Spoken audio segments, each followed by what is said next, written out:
Hello, everyone.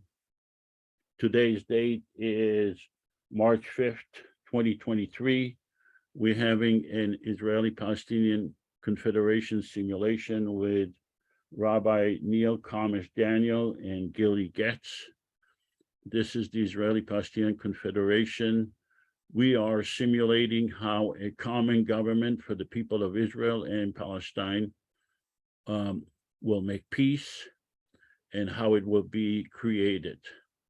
So that it is clear, we are speaking about a common government for the people in Israel, the West Bank and Gaza, 14 million people that would exist simultaneously and separately from the Israeli and the Palestinian governments. In other words, a common government that would be completely independent of the Israeli government or the Palestinian government, based on common democratic principles, with a legislative branch, executive branch, and a judicial branch, all based on equality, based on secular democratic principles to make peace.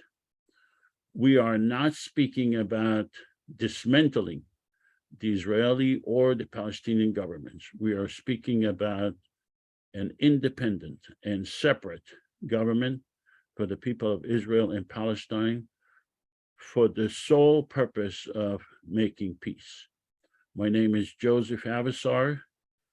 You could reach me at josephavassar@gmail.com and send me an email whenever you wish. I'm always respond to all the emails. Our website is ipconfederation.org. In the website, you could read the entire Constitution for the common government. The Constitution is in 3 languages: Arabic, English, and Hebrew. It is a long document. It explains the 3 branches of government: the legislative, the executive, and the judicial. It explains the relationship between the common government and the separate Israeli and Palestinian government. The Constitution also explains the jurisdiction that the common government will have, and that it would need to get, it would give a veto power to the Israeli and the Palestinian government. And we think that that would make it a very sophisticated government that would give the Israelis and the Palestinians an option to extricate themselves from this conflict that has been going on for over 100 years. Today, we usually invite speakers and we ask them to give their opinions. Today, we have 2 speakers, and we will ask them to give their opinions about these simulations we are conducting. The first speaker, well, actually, it's not the first. One of the 2 is Rabbi Neil Kamish Daniel.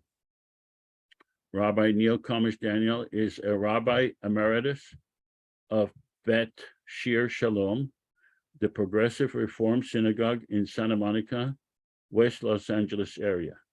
He received his rabbinic ordination and an honorary Doctor of Divinity from the Hebrew Union College, Jewish Institute of Religion.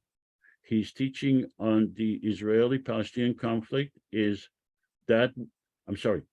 teaching on the Israeli-Palestinian conflict is that we should recognize when we are treating Palestinians as strangers in their own land, which the Torah tells us not to do 36 times. We should be aware that these very things are hateful to us because they are done to us. Gili Getz is the president of the American Friends of Combatants for Peace. the Vice President of Partners for Progressive Israel, and the co-founder of South Hebron Hills Watch. He served as a photographer for the Israeli military. In recent years, his work has focused on Jewish American politics and has been regularly published in Jewish and Israeli press. His work is published by Princeton University Press in the new book, Trouble in the Tribe, The American Jewish Conflict Over Israel, by Professor Dov Waxman. His new one-man play, The Forbidden Conversation, explores the challenges of having a conversation about Israel in the American Jewish community.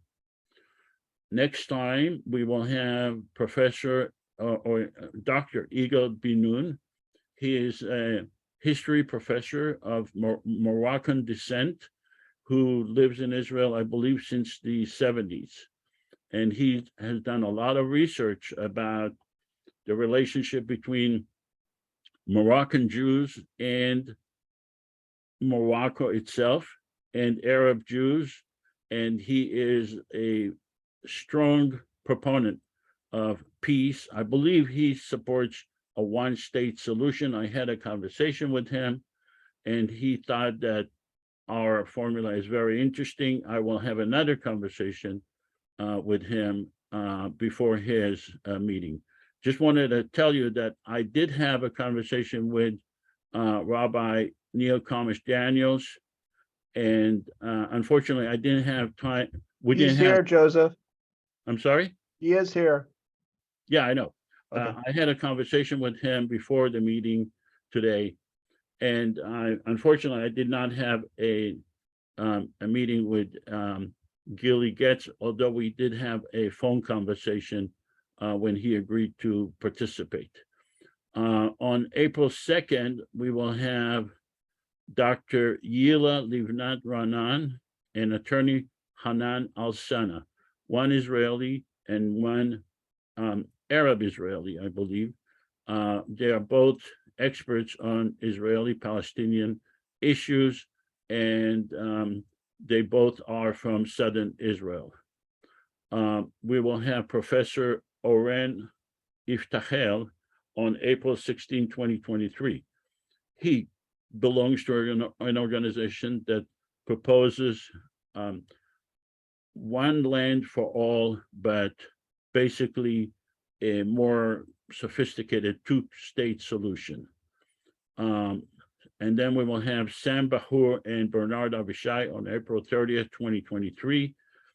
They are both really economists, and they wrote an op-ed in the New York Times proposing a confederation, but I know that Bernard Avishai's vision of a confederation is different than ours.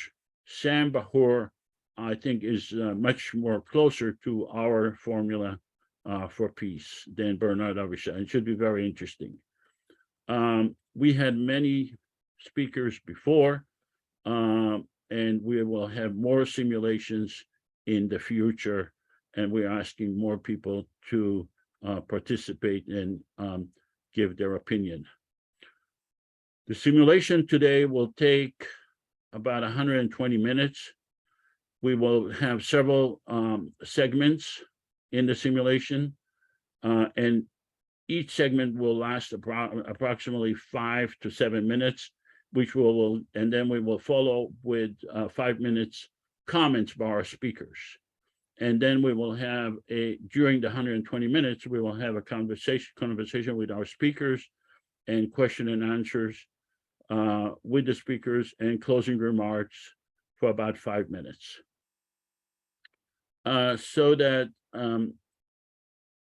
it makes it a little easier for you to understand our concept for confederation, common government. I'd like to play you a 2-minute video that illustrates the formula that we are proposing.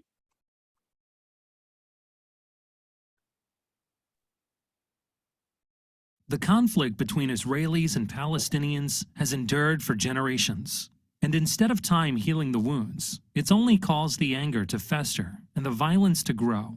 But what if there was a way to alleviate the tension? Something that may not outright solve every problem, but at least create a forum that encourages a peaceful compromise.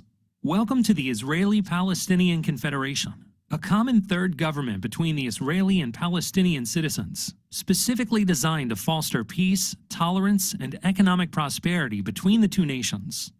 Here's how it works. First off, both Israel and Palestine will keep their respective governments.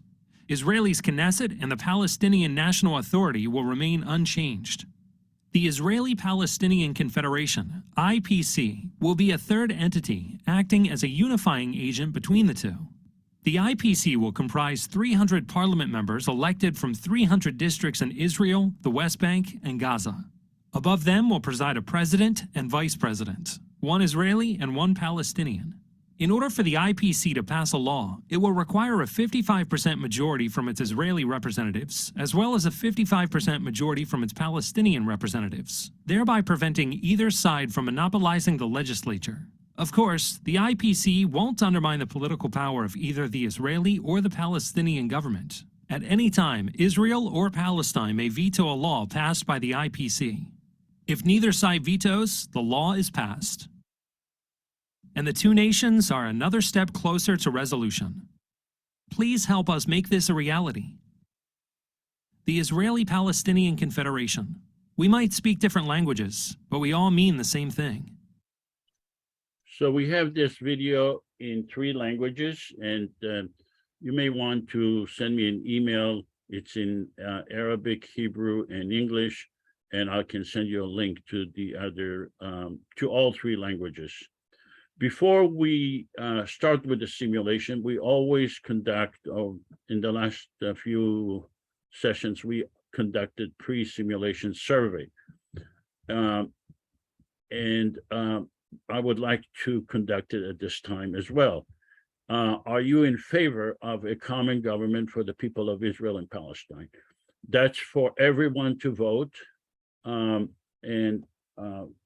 we will compare that to the results. We will compare to we will conduct another simulation, another survey at the end of the simulation, and we will compare the results. So let's give it a little bit more time for people to vote.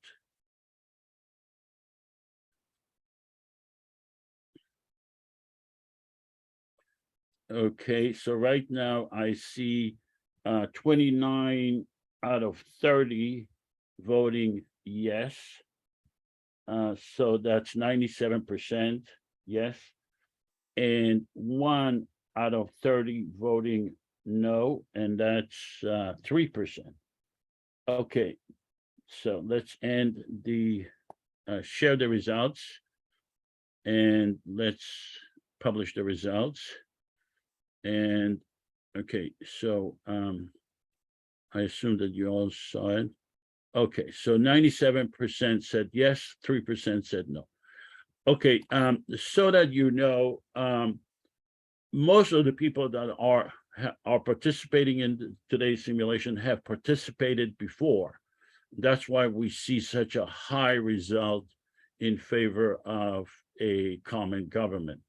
That does not mean that in reality, if we do that in Israel, Palestine, we are probably going to get the opposite result, just my gut feeling, so that you know that this does not reflect, in my opinion, true societal feeling about a common government. From what I see, dealing with the people in Israel and Palestine, the sentiments are opposite, but I'm glad to see. So now we have a huge challenge. We have one person who said no, and let's see if we will be able to convince him, although I anticipate that we will have more people showing up.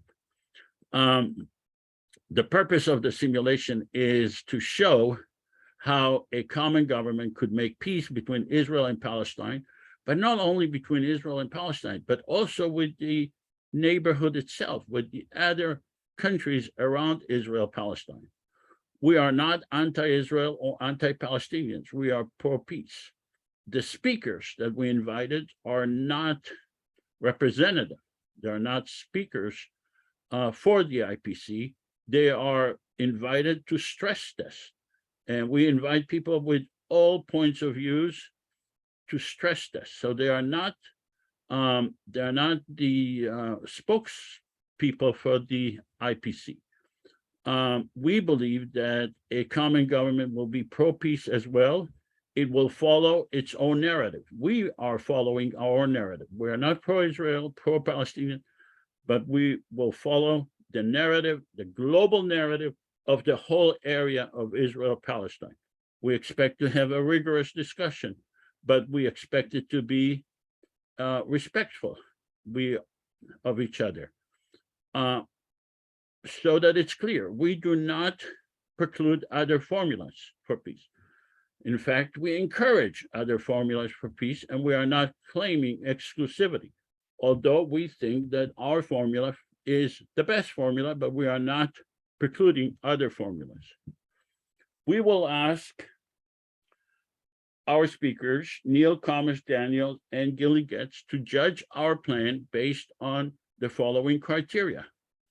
Could the IPC formula attain peace? Is it implementable? Is the plan implementable? Is there a downside to either the Israeli or the Palestinians if it is implemented? We will ask you not to be fair, not to judge it based on perfection. We are not claiming to be perfect. We are asking you to judge our plan based on what's the alternative, not based on perfection. Perfection is the enemy of good, but please judge our plan based on what's the alternative. We are proposing a constitution today and legislation based on my discussion with Rabbi Neil Thomas Daniel. We have a lot more to show. We have many legislation to show. Why do we need to show? Because the most common objection is that the Israeli and the Palestinian governments will ignore us, will veto us. And we are showing in many legislation that they will not be able to ignore us or veto us, because the legislation that we are proposing would make sense and would benefit the people of Israel and Palestine, and they will not be, it would not be so easy for them to ignore us or to veto us. We are asking for you during the simulation to look at the big pictures, at the big picture. Avoid technical arguments. In other words, a lot of people start getting into real minutia of details. This is not the time to do that. Look at the big picture, not the minutia of details. The details are important, but you have to understand that we are limited by time. We are asking you to refrain from comments during the simulation. This is a simulation, it's not a speech. But we are encouraging you to ask questions. So if you are planning to say things like this is unrealistic, Israel will never allow this to happen, etc., put that in the chat or keep that to the end. We are encouraging, however, questions. We will show you a constitution, we will show you legislation, and we are asking you to ask questions if you have genuine questions, not comments. And I'm going to be strict about that because the comments tend to change the subject altogether. These are facts that we all, I believe, agree with, that the Israeli Prime Minister represents Israeli only, that the Palestinian leaders represent Palestinians only. So these are facts that we will all accept for the purpose of the simulation. However, I am asking you to make the following assumptions during this simulation: that we have conducted online election that lasted 3 months. In other words, today is the last day and we have the results. Today is March 5th, 2023. You'll have to assume that we finished the election and we have the results. That we allowed 14 million people to vote. In other words, in Israel, the West Bank, and Gaza, 14 million people, of course, excluding minors, but 14 million people excluding minors. I would ask you to assume that 5 million people voted, that 3 million Palestinian voted, that 2 million Israeli voted, and that the president received 1.5 million votes. In other words, I will ask you to assume that me, Joseph, I was elected as the president of the common government. And that a Palestinian lady received 1.3 million votes, and constitutionally, I will serve for the first 2 years. She will serve as president the next 2 years. I will become vice president. However, constitutionally, we all have duties throughout the 4 years. So that it's clear, I do not intend ever to run for president. I am not even qualified under the Constitution. But for the purposes of the simulation today, it makes it easier for me to act as if I am the president. And from now on, during the simulation, we will pretend that we are all parliament members, and some of us are leaders of Israel, the West Bank, and Gaza. So I will ask most of you to act as parliament members, and that you are representing a district in Israel or Palestine of 47,000 people. Does anyone have any questions regarding the assumptions that I just presented to you? Did Neil or Gili or any one of the participants, do you have any questions regarding the assumptions? I have one question. If I got this wrong, you are a Jewish president of the Confederation structure, and you have a Palestinian vice president, and you were elected with Palestinian votes under the calculation, right? So some of the segment of the Palestinians voted for you and not a Palestinian candidate. Is that right? Correct. I was elected. 5 million people voted, 3 million Palestinian voted, and 2 million Israeli voted. I am Israeli, and I received votes from both Palestinians and Israelis, but in totality, I received 1.5 million votes. And the vice president, she received 1.3 million votes. We each received Israeli and Palestinian votes. But we are looking at the whole area as 14 million people. Yes. Any other questions? I have a question, Joseph. When you said the one who won would become the president, the other vice president, and they will flip, or like they will exchange, like for 2 years, or like how that works? Like how much is the period where the president stay president, the vice president stay vice president? So based on the Constitution, we were both elected for a period of 4 years. During the 4 years, the person who received the most number of votes, which in this case is me, I received 1.5 million votes. I will be president for the first 2 years.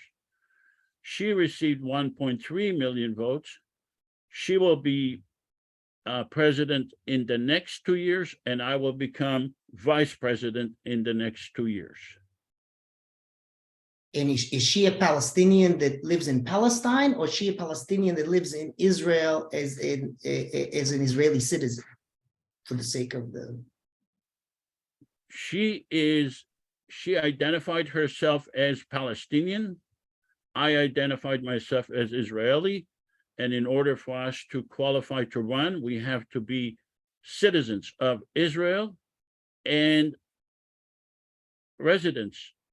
citizens of Israel or Palestine and residents of Israel or Palestine. And under the definition, a Israeli means a person who is an Israeli citizen. A Palestinian is a person who is a Palestinian citizen. Yes. So that's not gonna include all the Jewish in Argentina and Mexico who is Jewish and they are not the citizen of Israel. And in the same time that we have around 3-4 million Palestinians who consider themselves as a Palestinian who lived their land in 1947. These guys are not qualified to vote. Correct. If you live in California, as I know you do, you are not qualified to vote because you are not a resident. You haven't been a resident for the last 6 months.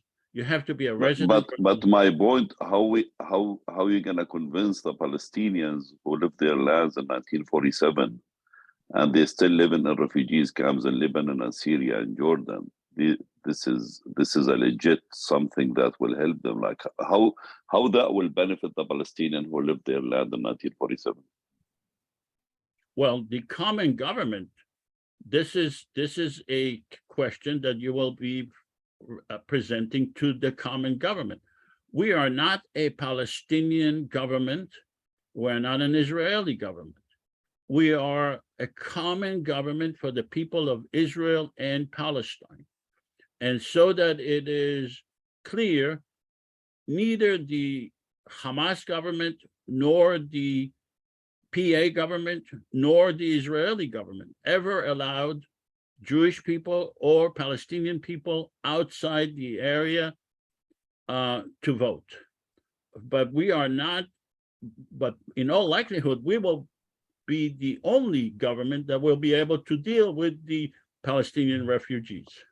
I have another question comes after this. Like if there is a Jew in Brazil, he wants to come to Israel and convert and claim his citizenship, but there is a Palestinian who's in Lebanon and he wants to come back to his country because he is entitled to come back to his land because maybe he's carrying the papers of his land. How the immigration law will work? Like, can you explain that? In order to run for the government and in order to vote, you have to be a citizen of either Palestine or Israel, and you have to be a resident in the last 6 months of either Palestine or Israel. I have a question now. Yeah, hi, Susan. Hi. Are you assuming that people who are citizens now, or residents, I should say, of these two entities, Israel and Palestine, would retain their citizenship in those entities exclusively? In other words, Palestinians inside Israel would remain Israeli citizens, and Palestinians in the Palestinian territories would remain citizens of Palestine. And would Jews from Israel be allowed to simply cross over without converting and become citizens of Palestine if they so wish? Well, that would be up to the Palestinian government or the Israeli government. We are looking at we just concluded an election, and the election permitted people that are Israeli citizens and Palestinian citizens and Israeli and residents of Israel or Palestine to vote. Now, the government of Israel and the government of Palestine, they could pass their own immigration laws, their own laws in regards to jurisdictions and changing, that has nothing to do with us. We are a common, separate government from Israel and Palestine. Any other questions? Okay, so, One more question, Joseph. yeah, huh? Don? Yes, I had a question. Thank you. I'm a little confused about the concept of 300 parliament members. You had mentioned earlier that for IPC legislation to be passed, 55% and of Israeli and Palestinian representatives respectively needed to approve the legislation. How do you define which district is Israeli or Palestinian? And if you have mixed population within a district, it's a little confusing to me. Thank you. Well, the districts are based on 47,000 people in each district. So it's done both by geography and by computer mathematics. In But other if you words, have a mixed population within those 47,000, how do you define which is Israeli or Palestinian representation? we do not define. We ask the people in those districts to decide who they want to vote in the mixed districts.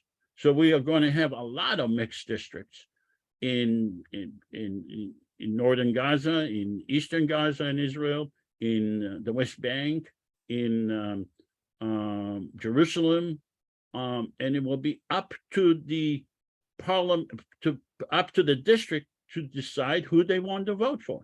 There may be many candidates. Some will be Palestinians and some will be Israelis in the same districts. We will end up with an unequal number of Israelis and Palestinians parliament members in all likelihood.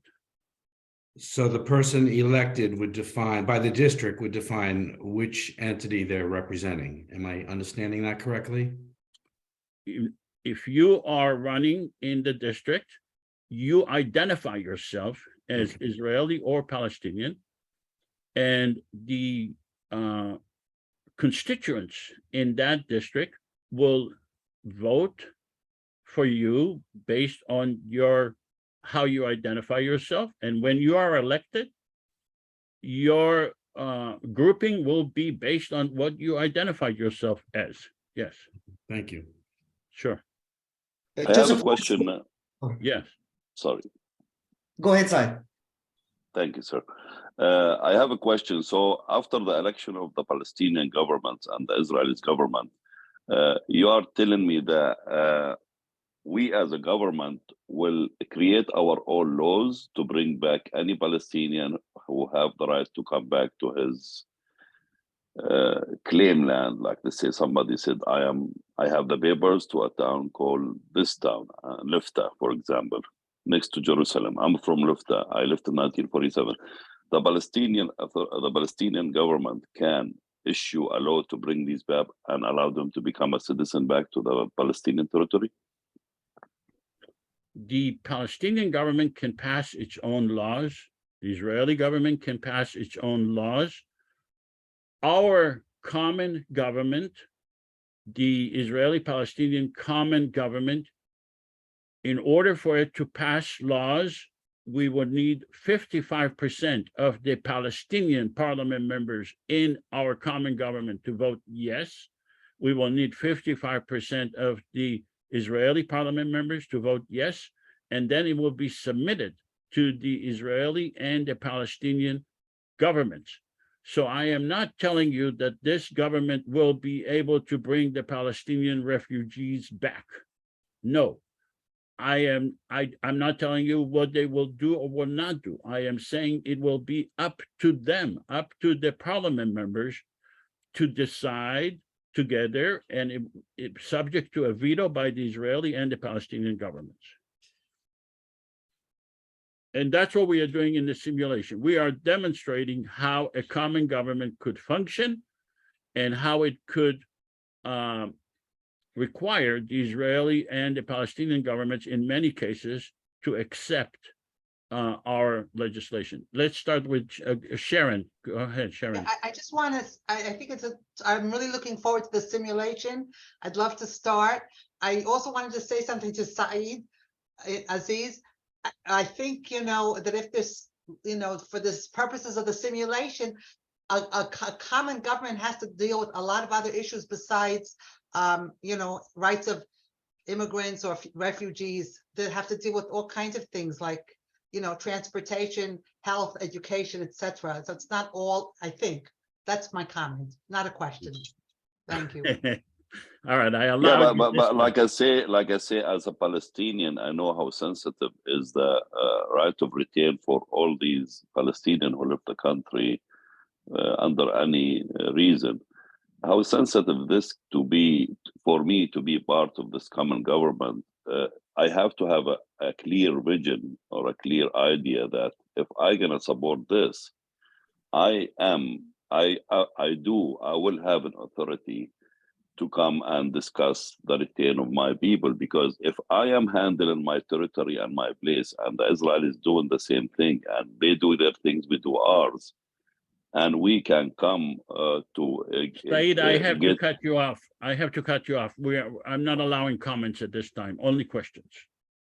All right, sir, no problem. Okay, let's Can go I on. just, Yosef, just to clarification, so we are running this simulation under the assumption that Palestine is a state, that Palestine was declared a state, or are we running the simulation as it is now, where it's Israel's a state and Palestine's occupied people, occupied state with no rights? What's the assumption of that dynamic? The assumption is the reality of March 5th, 2023. We just finished the election. The assumption is the reality on the ground on today's date, March 5th, 2023. So Palestine is not a state. Palestine is not a state. And whatever the reality is, the way you want to interpret it, that's how we are running the simulation. And my last question, when you say Israeli, you mean Israeli Jewish Israeli, or you mean anybody that defines themselves Israeli? When you say that word, what do you mean? Israeli is defined by the Constitution as someone who is a recognized citizen by the government of Israel.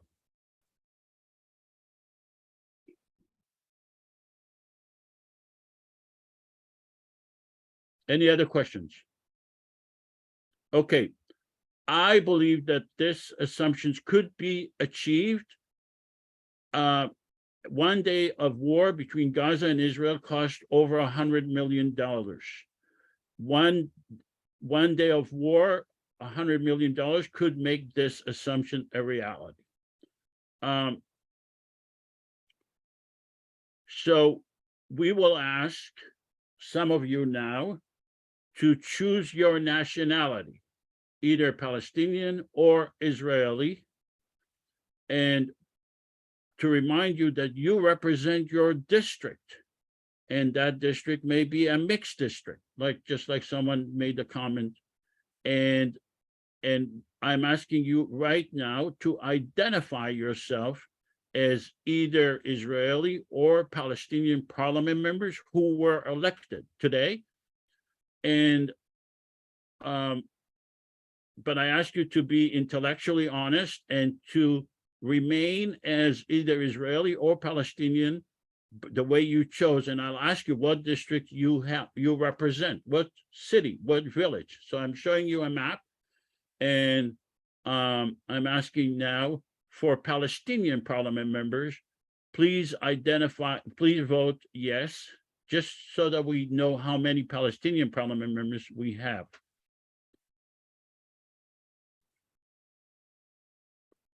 Just Palestinian parliament members.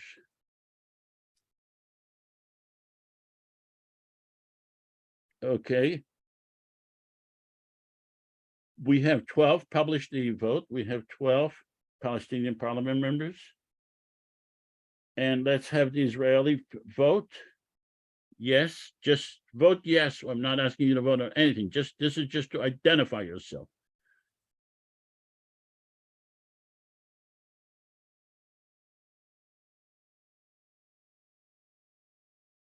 Okay.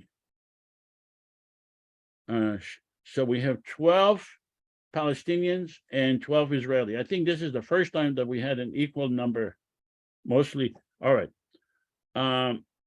So now and remember, I may ask you, what district do you represent when you start voting and you start giving us no votes, etc. I may challenge you and ask you, why are you voting no? What districts do you represent? What city do you represent? So just remember that, please, and stay within your district. Okay. We first have to pass a constitution. And we have to ratify the Constitution, and we're going to take a vote. Libby, could you please read the? Do you have the Israeli Prime Minister and the other? Oh, I'm sorry. Yeah, you're right. You're right. Okay. We also need people to volunteer to be. Okay, so I know that Rabbi Neil Thomas Daniel agreed to be the Hamas leader, correct?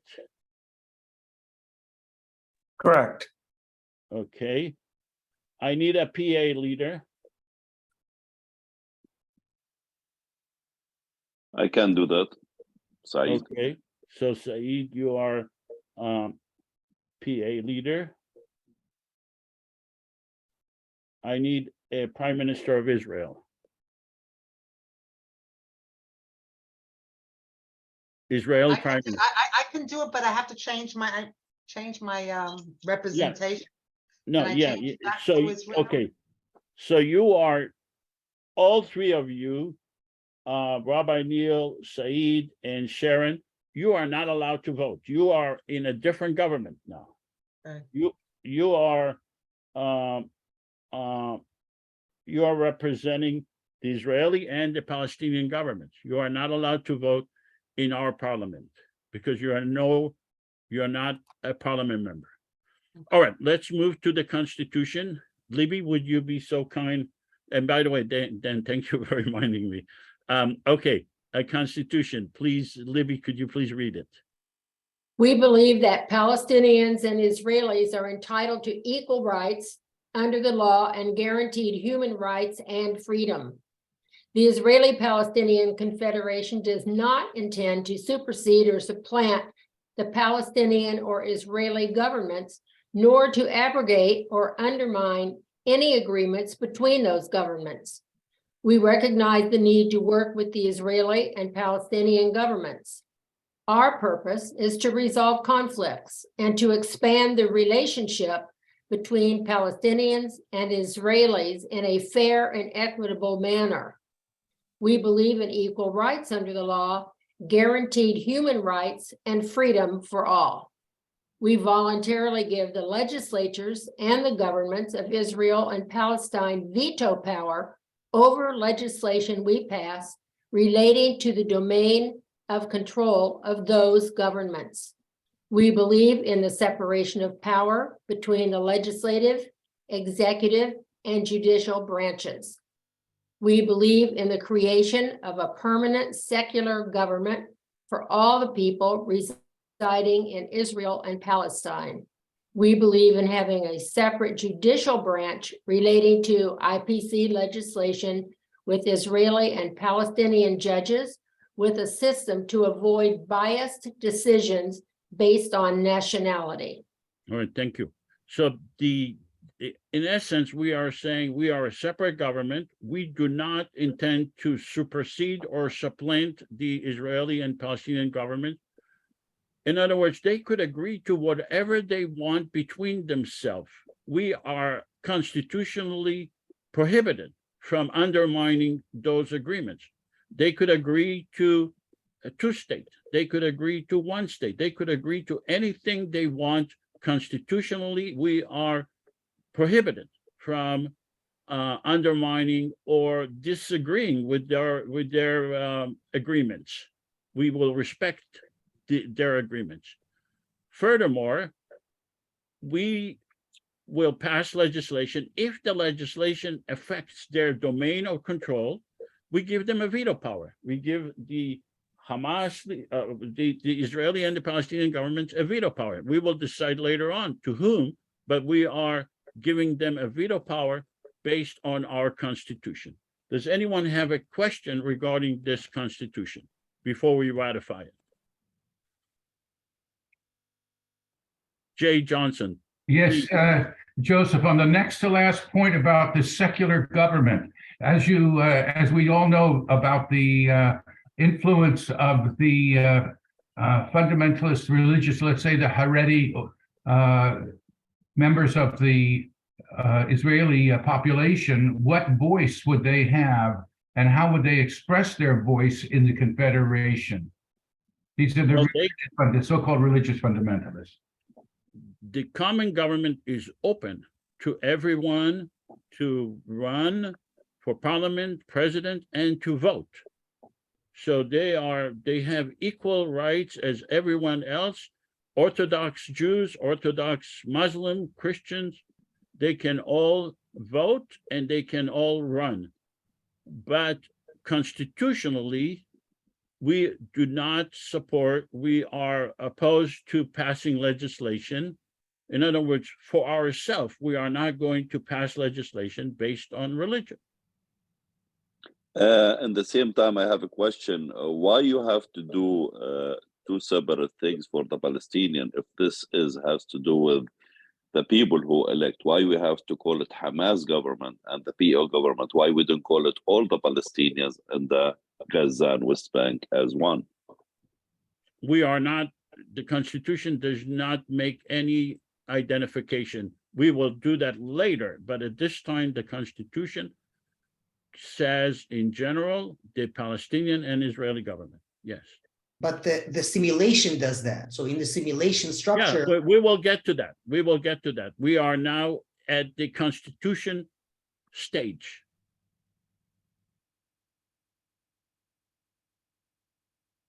When we get to it, we will deal with it. Yes. Well, I guess the point is that in the introduction, there are two roles for Palestinians, and there's one role for Israelis representing the prime minister, Fatah and Hamas. So essentially, already in the framing, there are two leaders for the Palestinians and one leader for the Israelis. In the framing, that's what I agree with this. Because you have not seen it yet. You will see it later, but you have not seen it yet. So you need to comment about what you see. I agree with you. You will see it coming up and I'll explain it to you. But right now, I want you to focus on the Constitution. We say we believe that Palestinians and Israelis are entitled to equal rights.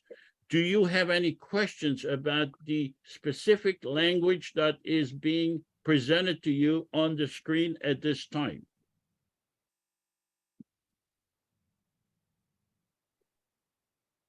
Okay, hearing no questions, let's have the parliament members, Palestinian parliament members, please vote to ratify the Constitution. Palestinian parliament members. Remember, Hamas leaders, PA leaders, and Israeli government are not allowed to vote, okay? Oh, sorry. You are not allowed to vote if you are not a parliament member, okay? Let's publish the vote. 12 out of 12, 100% of the Palestinian parliament members voted to ratify the Constitution. Let's go next to the Israeli parliament members. Please vote to ratify the Constitution. Israeli parliament members.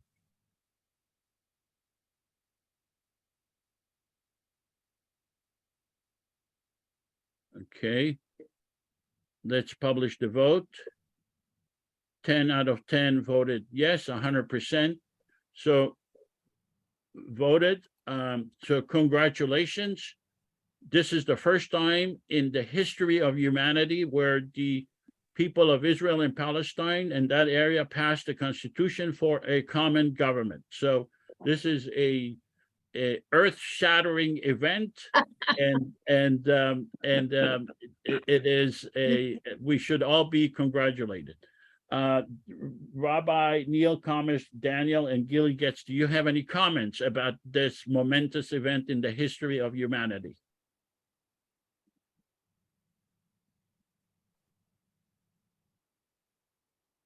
please. I guess I'll start. That it's any effort to promote peace and equality between the river and the sea and shared political infrastructure that can promote that is a blessed day for Palestinians and Israelis and all the people who support democracy and equality across the world. So any such meaningful and substantive step that will help Palestinian liberation and democracy from the river to the sea is a blessed day for the Jewish people and for the Palestinian people. That's what I have to say. All right, thank you. What about Rabbi Neil Komish Daniel? What are your comments?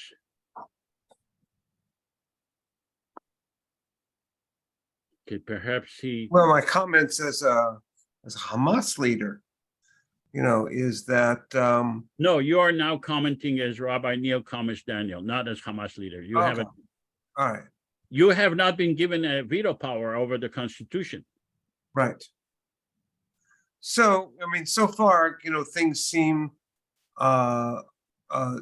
certainly balanced to me. I would hope that, besides some legal framework, there's some spiritual framework that we can bring to this that's common to both an Israeli secular approach and a Palestinian secular approach. I believe that we're all spiritual people, and we could include ultimately some language as the spirit of the universe that exists within each person, and so on and so forth. That's for later. Okay, thank you. So let's go to the next issue. And that's now the issue that is going to come up. First of all, I just wanted to refute some of the objections that usually come up, that Israel will object, that Hamas will object.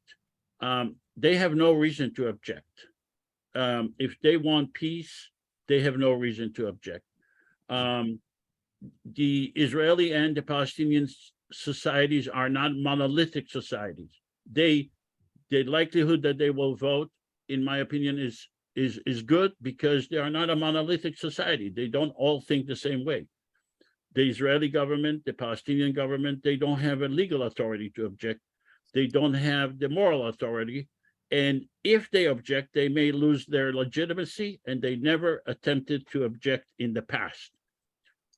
We had a full-page ad. We actually had an election on December 12, 2012. And this is not a simulated fact. This is real fact. We had a full-page ad in the New York Times announcing the election of December 12, 2012. No separate government attempted to disrupt the election. We actually had the election. It wasn't a very good success, but we had the election, and the Israeli and the Palestinian government, including the Hamas government, did not attempt to disrupt.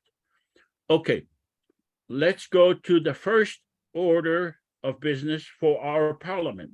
Remember, the separate government is not going to have a veto power over this order of our government. We are a separate, independent government, and we want to decide who to give the veto power to. Okay, so Libby, could you please read this legislation? Granting a veto power to the separate governments. The Confederation is the government of the entire population of Israel, the West Bank, and Gaza. We hereby bestow a veto power relating to legislation affecting sovereignty to the following: the government of Israel, the Palestinian Authority, Hamas. In the event of changes in government, this legislation may be amended or repealed. All right, so here are the questions that you anticipated before. Do you have a question, not comments, questions regarding the legislation that I am the president, I proposed, and we are going to be taking a vote on it. You haven't, does anyone have any questions, including everyone, including the Hamas leader, including the PA and the Israeli government, parliament, or anyone in the audience? Do you have any questions regarding this legislation? I have a question about the language in front of us. Why does it say the government and the entire population of Israel, and then it says the West Bank and Gaza without mentioning I agree. Palestine? I agree. I think Okay, this say should that be again. changed. Go ahead. What line are we talking? Go ahead, Saad. Yeah, Oh. I agree with you 100% regarding the government of Israel, but you're not mentioning if you wanna just the language, you have to be sensitive with the language, because people looking at this as Israel it's called a government, but the Palestinians not calling anything authority, and The Hamas. Confederation is the government of the entire population of Israel, the West Bank, and Gaza. This speaks Yeah, but about us. This should be Israel, West Bank, and Gaza. Should not be we Israel, Palestine. are. This speaks about us. We hereby bestow a veto power relating to legislation affecting sovereignty to the following: the government of Israel, the Palestinian Authority, and Hamas. Are you saying we should put Hamas government there? No, we should say Israel, West Bank, and Gaza. Equally. Where? Instead of the government of Israel, the Palestinian Authority, and Hamas, we should say Israel, West Bank, and Gaza. Okay, but we Not are not Hamas. giving. I'm sorry. We are giving to a political entity. We have to be specific who we are giving the veto to. We are But giving. Hamas, if you, I cannot make a comment, but I disagree with this 100%. No, you can comment now. Please tell. What I'm saying is, like, you are making this between Hamas and the Palestinian Authority. I'm talking about the people like me, who's not Hamas, who's not the Palestinian Authority. Like, for example, if you go run right now an election in Gaza, Hamas will 100% lose. So you are talking to the people, to the representative, to the people who is not Hamas and who's not PA, who can come with a new energy and new vision and a new. Right. That's how I see it. Yeah, we don't care if they lose, and we don't care if they win. We care about our ability to make peace. And I am the president. I would like to be able to communicate, and I will be able to, I want to benefit the people of Gaza. And I recognize that Hamas is an organization that is standing in my way. I don't care if it's elected or not. It is standing in my way. I will not be able to do anything for the people in Gaza unless I give Hamas a veto power. I'm getting lost, right? I'm getting lost here. Why Hamas, not the people who will elect their representative? Because from what I understood earlier when we spoke together, that the people who's coming to create an entity as a representative entity for them to avoid being in the PA or Hamas or the Israel's government. Like, we are talking to the people who come with these representatives to represent them. This is what I understood. No, I think you misunderstood. We are a separate government, okay? We are, I am the president of the entire government. We have parliament members in the district, but we have to deal with these entities. All these entities are, in a way, we are not happy with them, okay? But we recognize their power, okay? In order for us to function, in order for us to pass legislation in a meaningful way, we need to recognize them. Why are we giving them? We need to give them a veto power. I'm sorry? Why are we giving them veto power to begin with? If we're a separate government. Because if we are a separate government and they are in control, we are not able to function. Okay? Just like we are not saying that we are in agreement with them. We're not saying that we are recognizing their legitimacy. We are recognizing their power. Yeah, because if you want to recognize the power of Gaza as Hamas, you have to recognize the West Bank as the Fatah movement, because the PA is just an authority whose controlling West Bank is Fatah, not the PA. Joseph, so- I think so- this is Larry Wilkerson. I think everyone's missing the bold print at the bottom. If the people in Gaza change their government, which God hope they will, if the people in the West Bank change whatever represents them and get rid of the Palestinian Authority and Correct. establish something new, we'll recognize that. And then we'll deal with that entity. Recognize their ability to veto our government. That's what recognize. Yes, whatever the people, those areas establish as their representative, legitimate government, we will deal with. That's what the bold print at the bottom says. In the event of changes in governments, this legislation may be amended or repealed.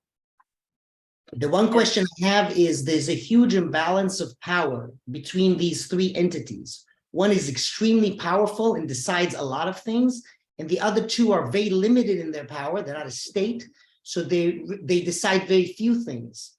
It Right. seems to me this is equating the three of them into one type of political dynamic, when in reality, the government of Israel is the one that vetoes or doesn't veto anything in terms of control over the land.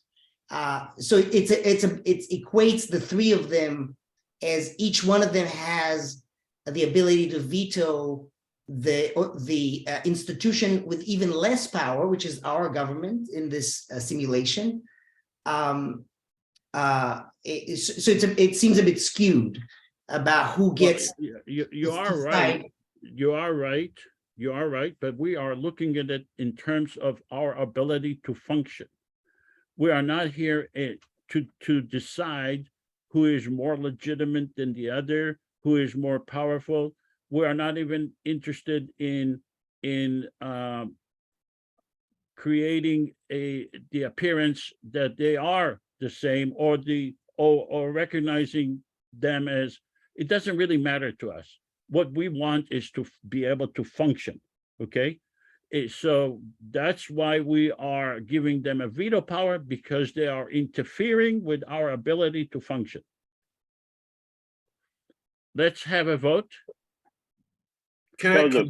add something to what Gil said? Joseph, can I ask you one more question? Sure, sure. This is just now occurred to me. I'm stupid. Who is No, it you're that will determine within this apparatus we're looking at here, the three governments and us?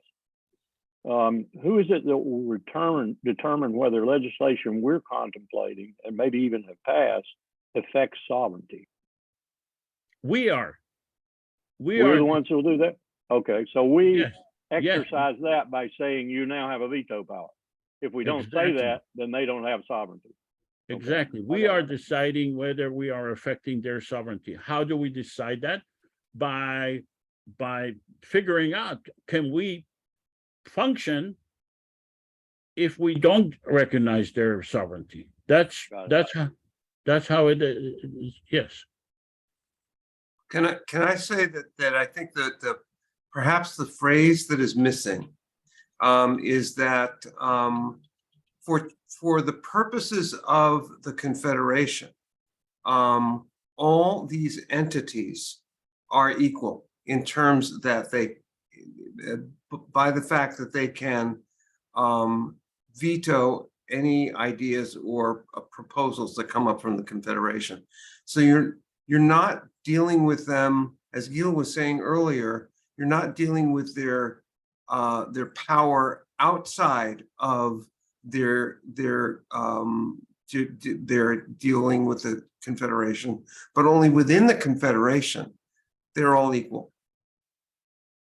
Well, we are not considering them as equal, because there may be legislation that we may decide that we're going to ignore one of them, because we don't really need to give them a veto power.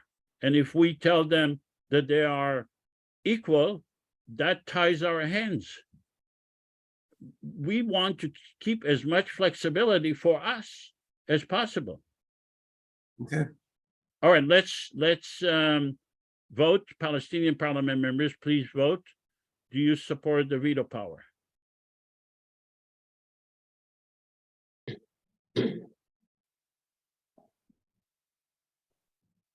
Okay, publish the vote.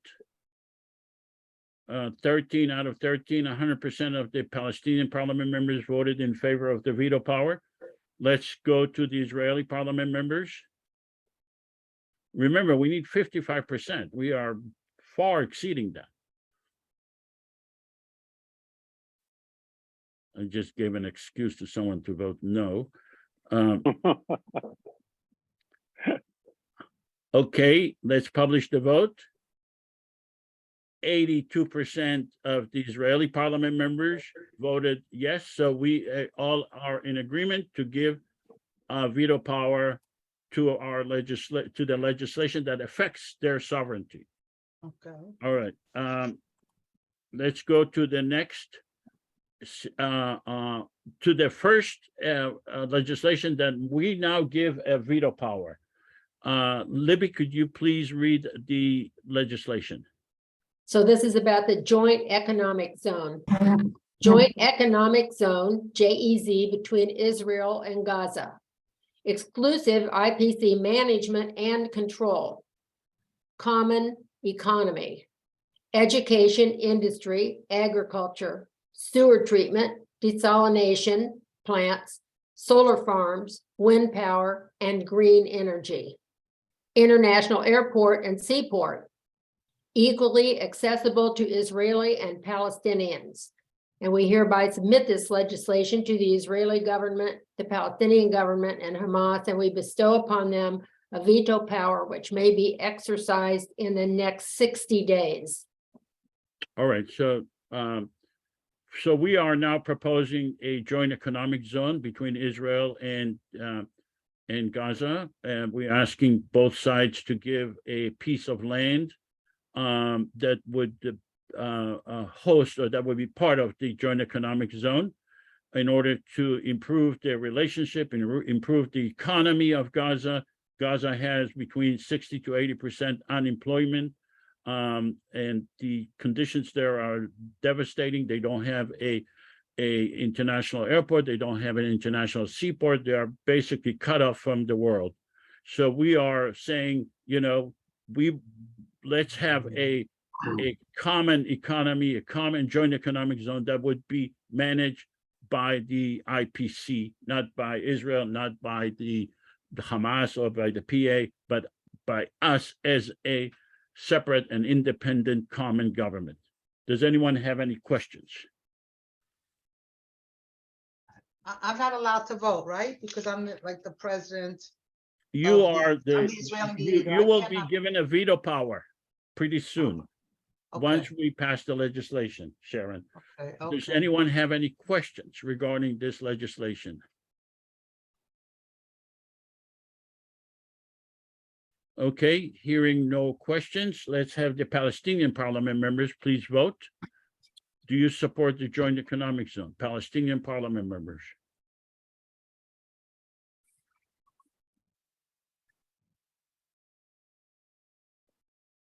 Okay. Publish the vote. 9 out of 9 Palestinian parliament members voted in favor of this legislation. Let's have the Israeli parliament members please vote.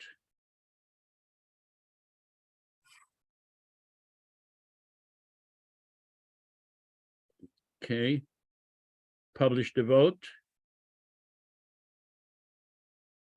82% of the Israeli parliament members voted in favor of this legislation.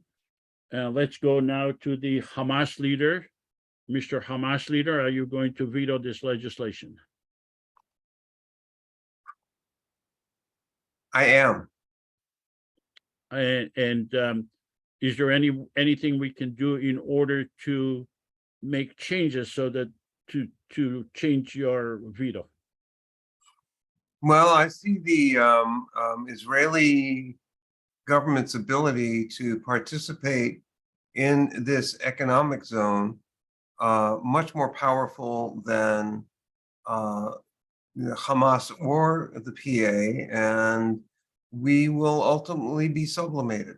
So How is that? How do you see this will be managed independently, separately by us? How do you see, based on this legislation, that it gives more power to the Israeli government? because on a practical level, you are going to have to depend on the Israeli government's accessibility to raw materials, to production ability, to distribution ability, et cetera, and because that's already extant, unless you are going to develop all of those things on your own. Well, we can use other international countries. We don't need to use Israel. If that's what would convince you to remove your veto, and you say, well, get all the resources from other countries, I think that we can do that. Yeah, well, let's get But all. remember, Mr. Hamas leader, you have 60 to 80% unemployment in your country. No, I understand that. I understand Okay, that. and we are offering you the ability to possibly remove this unemployment from 60 to 80% to zero. Okay, and you may lose legitimacy within your own people, because you always told your people that Israel is the enemy and you have no other option. And we are giving you an option here. Well, then you're going to have to create for me an option, as you seem to be leaning toward, that works without Israeli resources and Israeli infrastructure, and I don't want it from the United States either. Okay, so if we are able to get the resources from other areas other than Israel or the United States, you will remove your veto, correct? Saudi Arabia, Turkey, Qatar can participate, Mr. Hamas leader. Right. Okay, I was about to say that too. Yeah. all right, so let's talk to the PA leader. Do you accept the compromise of the Hamas leader? I disagree with him, because I think from what I'm seeing, this is going to create a lot of work, a lot of jobs. We don't have to be dependent on Israel. We have our freedom to leave, to come, to build, to clean our water, to clean everything. And I think this is a decent offer. And I think it will help the Palestinians to have a better life. Okay, so you're accepting this legislation the way it is? Yes, I am. Okay, are you also accepting the compromise or the amendment that the Hamas leader proposed? I understand, but I think I disagree with him, because I think he is just looking at the side of Israel. I'm looking at, we have other options to use our sources and to bring other people to the table where we choose. I don't think Israel have the right to control this. I think we equally can do that. Okay, so you are accepting it the way it is, but you are not, are you rejecting his proposal, Hamas leader? Yeah, I'm disagreeing with his proposal. I know, I'm not asking if you disagree. I'm asking, are you rejecting it? Will you issue a Yes, veto? You are. I will issue a veto. Yeah. Okay, let's talk to the Israeli Prime Minister. Okay, I will veto this joint economic zone. And the thing that has to be done for me not to veto it is for the international airport and seaport have to have some sort of international safeguards against importing of weapons and, weapons systems that can be used against Israel. In other words, that's my concern. Okay, so if it is in cooperation with your government, you will agree with that? I would agree if we can be guaranteed that the airport and seaport would not be used for importation of weapons to be used against Israel. Okay, all right. So generally, the idea is to show the participant in this simulation that there is a mechanism that we can work together to find a solution that would possibly satisfy all three entities.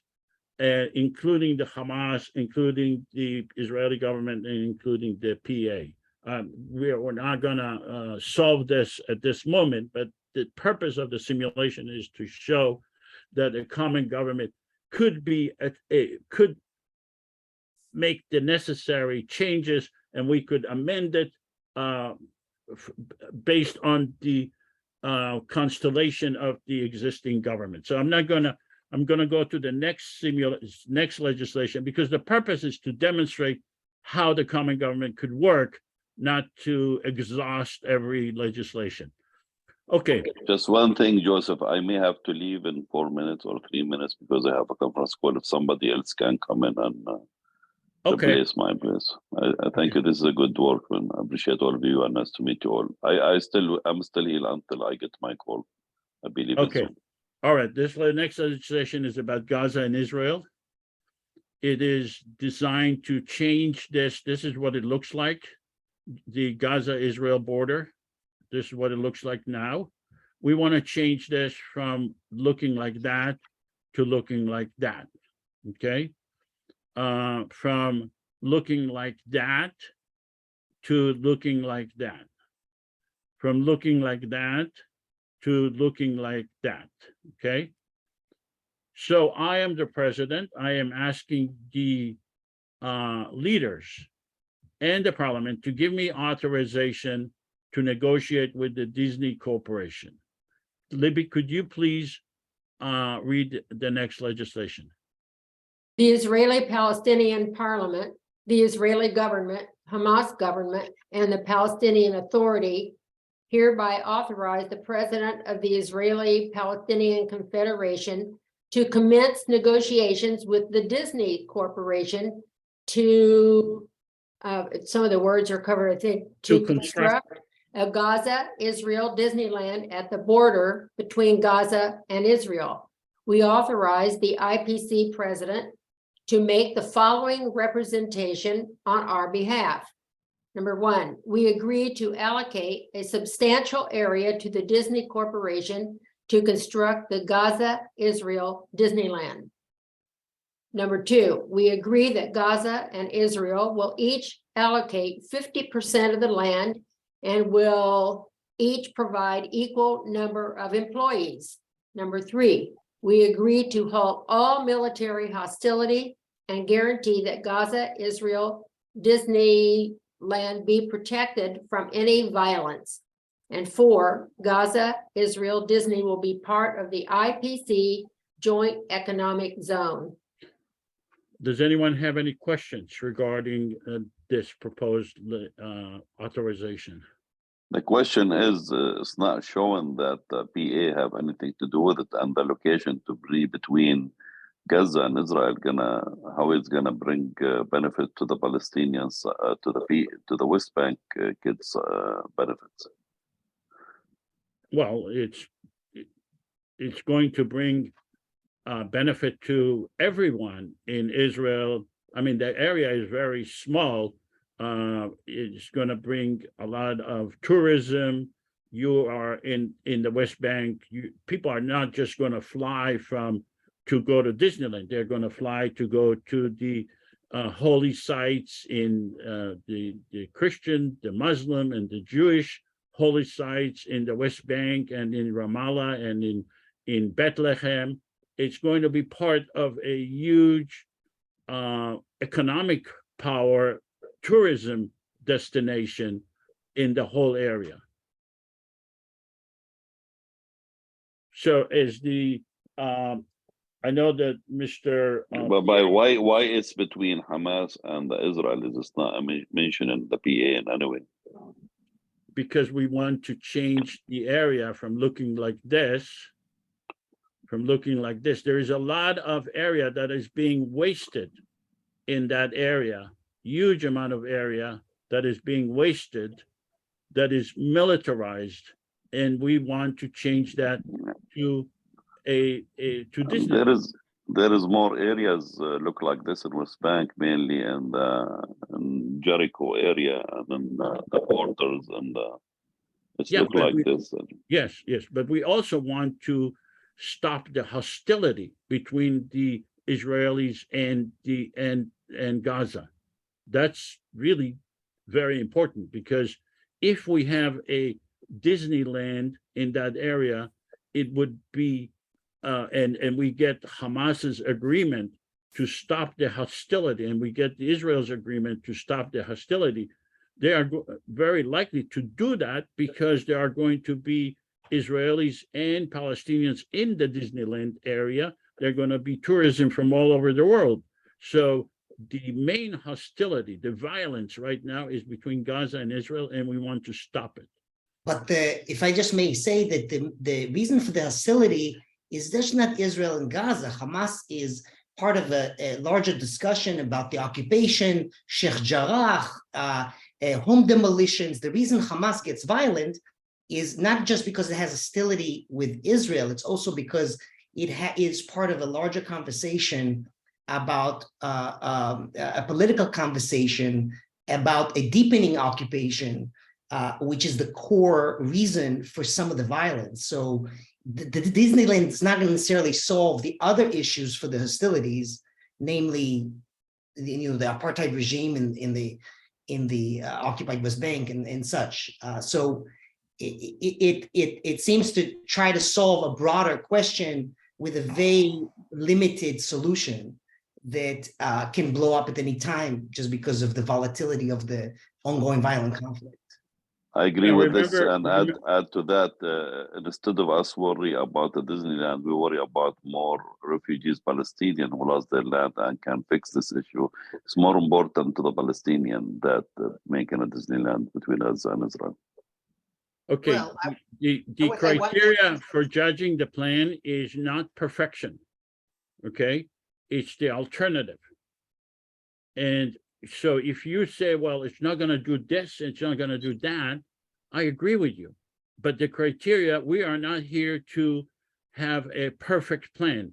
We are here to solve incrementally the issues and not to be perfect. We cannot be perfect. But we're sitting in a space, I have to say this, we're sitting in a space where, more Palestinians have died in the last year than in many decades. So this is kind of the reality in which we're having this conversation. So Right. that's why, I agree. and we are making up ideas like Disneyland, like, some type of rehabilitation of Gaza, some type of process of building a joint infrastructure politically for peace. Therefore, the suggestions we make have to, the ideas, the political imagination, scenarios we bring about have to be sensitive to this reality. So when you say Disneyland in Gaza, for anybody, in Gaza, or in Sderot for that matter, it strikes the wrong tone, even though it's imaginary, even though it might be a good way forward.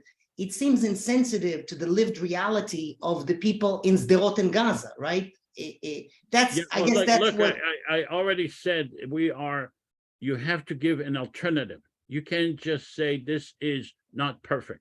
Right. But let's go and vote. Palestinian parliament members, are you going Okay, to authorize me I to? really think I need to add something to what Gili's saying, and I'm not sure what role I'm playing when I say this, but there are several kinds of expressions of theme parks, amusement parks that could be incorporated and maybe grown into something like Disneyland or whatever, but have a specific cultural, contextual component to them so that it fits the context in which Gili is saying that you have to be very sensitive to the way in which these entities celebrate the region, and you might be able to do one, on Gaza, Israel, and also Israel West Bank. So What is insensitive about to the culture, to the Jewish or the Muslim culture. I'm not saying it's insensitive. I'm saying that it needs to be overtly sensitive. I think that's what I'm hearing from people. All right, let's take a vote. Palestinian parliament members, please vote.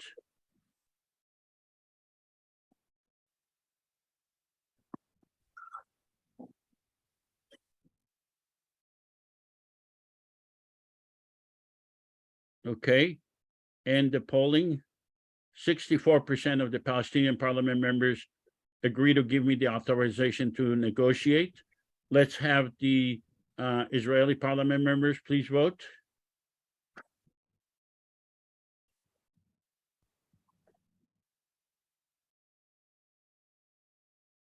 Publish the vote. 67% of the Israeli parliament members agree to give me the authorization. And let's go to the Hamas leader. Mr. Hamas leader, are you going to give me that authorization to represent the issues that are being, that you agree to allocate a substantial area for a Disneyland Corporation, that you agree to have Gaza, Israel, to each side 50%, to give 50% of the land, that you agree to hold military hostility, and that it will be managed by the IPC. Are you willing to give me that authorization? I can give you that authorization along with the stipulation that this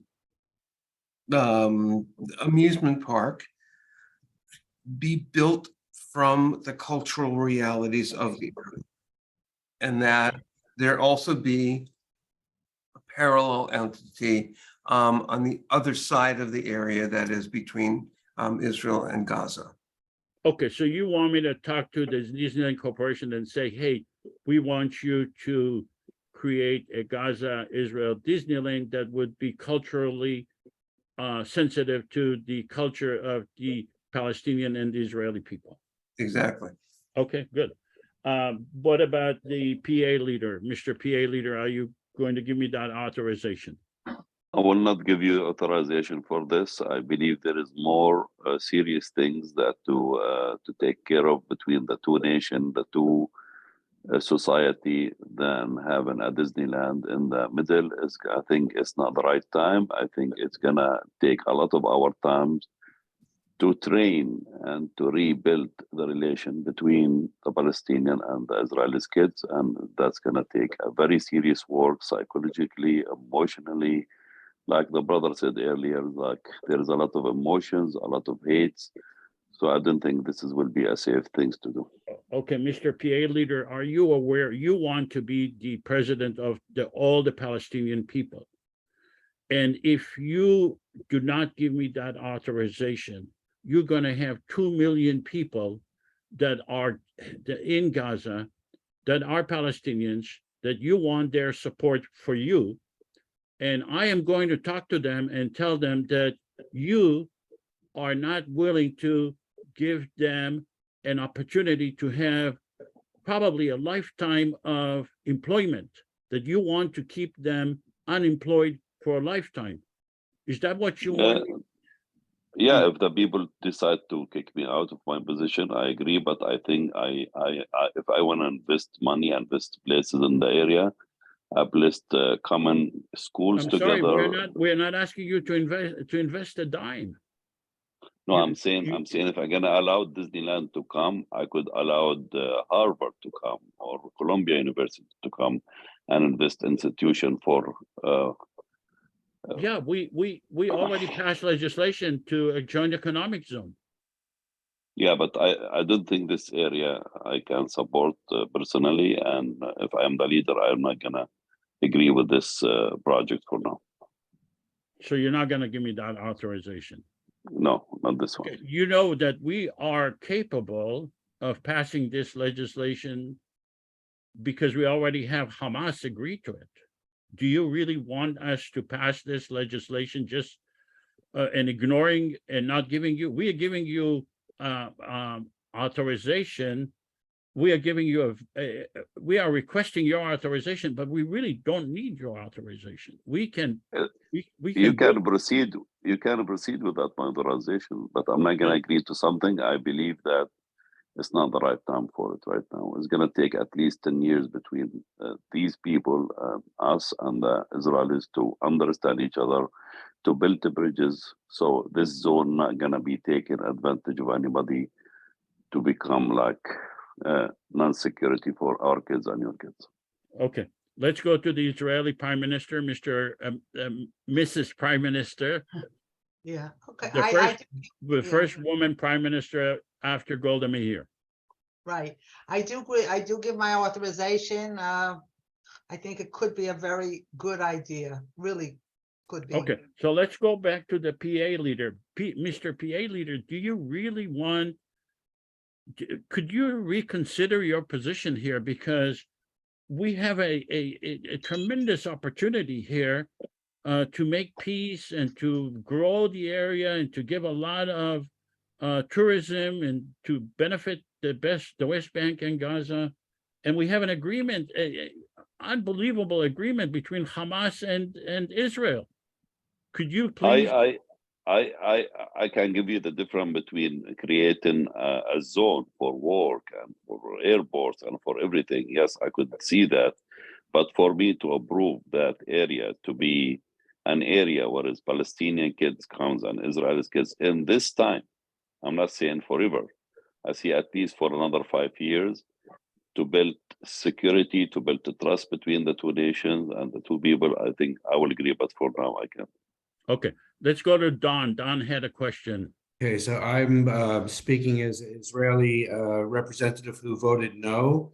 And I think that the concept of the Disneyland, it's incongruent. It doesn't resonate. I agree with the comments about the cultural sensitivity. I like the concept of an educational zone. It could be done with themes that would be attractive to the population. But I think it should be something a little more realistic. And I could understand. What's unrealistic? What is well, just the concept of Disneyland in an area that's gone through the trauma of this for the last 75 years and so forth. I think there could be another way to approach it that could accomplish the same thing, to do an education, a museum, a theme park in that's maybe a little more congruent with the realities on the ground there. Well, the population of Gaza is mostly children. They'd much rather go to a Disneyland than to a museum. I'm not saying it couldn't be with some theme park elements to it, some things that would attract young people, but I would like to see more educational, type of entity there for people going back and forth through this area. That's just my input. That's why I voted no. And what area do you represent? I would say the Jaffa or the Tel Aviv Yafo area. Okay, all right. All right, let's. Can I add Joseph, something, please? Am I allowed to jump in? Oh, sorry. Yeah, you can. Yeah, if you have more questions, that would be appreciated. Yes, yeah. If I may just add something here, I think the issue of sensitivity is extremely important, and I understand the motivation of the president wishing to set up a mechanism to allow children from both sides to enjoy themselves together. But at this stage of social hostility, and it is almost a farce, it's not serious.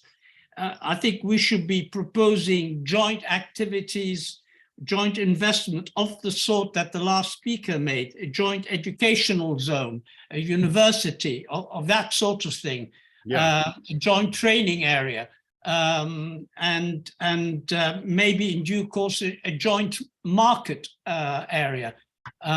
So that my question, if I may, Mr. President, is to ask, so far we've seen proposals for voting that have come from yourself. Is there a possibility to make a proposal for a vote that could come from one of the MPs? Of course. If you're one of them, you can email it to me. And they do. A lot of the a lot of the legislation does come. I get emails from people all the time. Yes, absolutely. You can send it to me, and we can work together. Yes. Within Can the I time jump- zone of Oh, this sorry. current simulation. No, yes. because I need to type it. It takes me time to type it, but I mean, you can see we have a lot of discussion about 3 legislation right now. But send me an email and I will present it. Yes. Can I jump in, Joseph? Yes. Hi, Olivia. Hello, yes, nice to see you. I understand what the speakers have said when they talk about it just not being a good idea. People have lost their lives, people have suffered, people are maimed and handicapped because of what has happened. There's been immense suffering. So to see Mickey Mouse and sort of Disney stuff is not compatible. It's not on. I would go along with what other people have suggested, and well, I would perhaps add a music school, a theatre school. Theatre is always therapeutic for young children. A music school, a drama school, and one thing comes to mind that might combine both. So it might be provocative for Israelis. If any of you have visited the Banksy Waldorf Hotel, which is quite near Bethlehem, it's a combination of something very serious. On the first floor, when I visited it, there's a very serious museum, and it's curated by a British university. And on the ground floor, there's all kinds of very, very amusing, very, very Banksy type humorous stuff. And this perhaps would be taking things a bit too far, but it's just a suggestion that one has to take into account the awful, awful suffering that has taken place. And Mickey Mouse and you know, it just doesn't go as far as I'm concerned. But there are lots of things that would be suitable: library, places of study, etc., etc. Of course, to get people together and for them to have fun. Music, art, etc., etc., and young children. So thank you, Joseph. That's all I have to say. Thank you. It's to be in real life right here. We need to work so much between connecting our kids with the Israeli kids. It's gonna take years of psychology, of emotional things. There is a lot of things need to be worked before we. Yes, Said, I thoroughly agree with you. Absolutely. Let's go to the next piece is Declaration of Peace. Libby, could you please read it? Yosef, I'm going to have to go in about 5 minutes. Yeah. Unfortunately, I would like to add one thing about the last piece, if that's okay.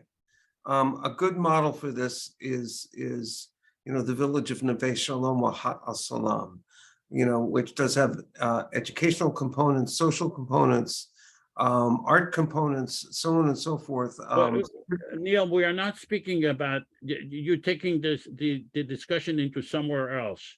We are speaking about a common government. Okay. No. I'm talking about the proposal for this arena where you were going to have a Disneyland.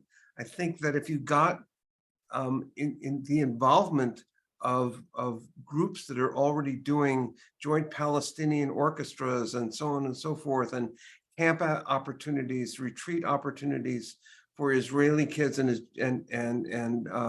Palestinian kids, for lawyers who are Palestinian. For Neil, I'm sorry, Neve Shalom is for Israelis only. It's not for Israelis and Palestinians. It's not the right model. You're insisting on speaking about something that is not related, and you're ignoring what's in front of us.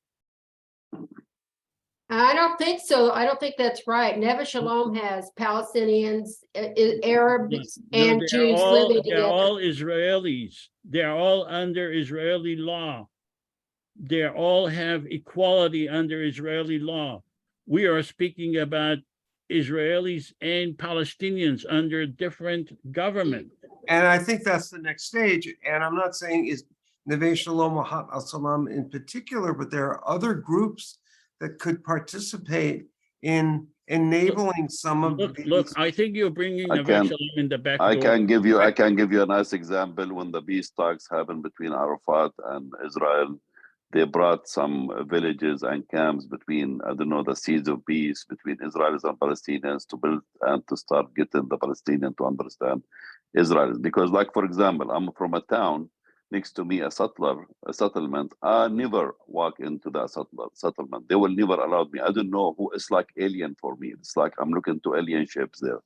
So it's gonna take, if the seed of peace for heaven and Rabin Arafat time, that will be a good model for our kids to get to understand the Israeli kids and vice versa. Joseph, can I just comment? Combatants for Peace is a binational movement, so it has to deal with a lot of these questions. And what the movement has realized early on during the secret conversation. Okay, hold on a second. Are we done with the simulation? We're going into open discussion here? That's fine. Joseph, I wanted to suggest that for the purposes of the simulation, as a Parliament member, I'd like to bring up the tolerance legislation, because I think that people are trying to take a particular piece of legislation, expand it into the whole idea of the Confederation, and then say it's not good because it doesn't include this. I think that's totally. I like to comment from a. That's not what we're trying to do here. And I think Charles, I like to comment from a. I'd like to come because I was interrupted in the middle. I'd like to comment on the broad Confederation structure and movement from someone who looks at things through binational effort of trying to build, model, and cultivate joint resistance. In working with Israeli Jews and Palestinians from Palestine, what we noticed is one of the big issues that will always come up. It comes up in this space. It will come up in every space. It will come up in every conversation, and it has to be acknowledged, is the deep imbalance of power when we talk about these issues. There's great privilege for me as a Jew, Israeli Jew, speaking about these issues, proposing these ideas, imagining political reality. There's great privilege for me in this space. And without recognizing that as outgoing, it's not recognized in the texts, it's not recognized in the examples, that the two sides are not two equal sides, just have to figure it out and negotiate an agreement that works for everybody. It's actually an occupier and an occupied. And if you don't put that in the formula, if you don't put that in the thinking in the upfront, you'll always end up with the privilege consumes the entire effort. And that will lead to it collapse, because we are extremely privileged from the river to the sea, and Palestinians are not. So when we work jointly, when we try to create an equal space, if that's not in the space, if that's not part of the framing and the thinking and the modeling, then it's doomed to fail from the experience of a joint effort. These are radical ideas for both societies. So I will caution from experience against that blind spot that often exists in these conversations. As we're speaking, as we're speaking, there are demolitions in Masafariata, threats in Sheikh Jarrah. There is extreme amount of violence going on all the time. Peace efforts have to acknowledge that. If the peace efforts don't acknowledge that, then we enter, from my perspective, in my opinion, into normalization territory, a territory that this very conversation can normalize the brutal oppression that's ongoing on right now, and now starting to affect democracy for Jews as well.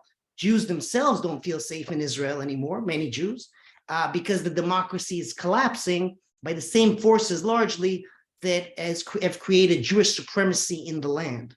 So I would caution against that that blind spot of privilege in the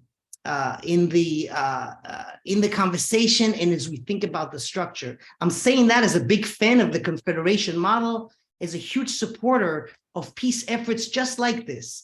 I just caution against this very equating the two sides as if they're equal, presenting that false impression in these peace efforts. So I just had to say that before we move on to other. Gili, I don't think you. I agree 100%. The common government is based on equality. It's a separate government. It's not the constellation of the Israelis versus the Palestinians. It says we are a common government for everyone. Now, what's in our way? What's in our way is the Israeli government, the Palestinian government, and the Hamas government. How do we deal with those? We are not saying that those are the models that we think are the best models. We are saying those are the powers that we have to deal with. But if we would lived in 1947, we would have said, let's just have this model without the Israeli government, without the Hamas government, without the Palestinian, but we're dealing with them because they exist.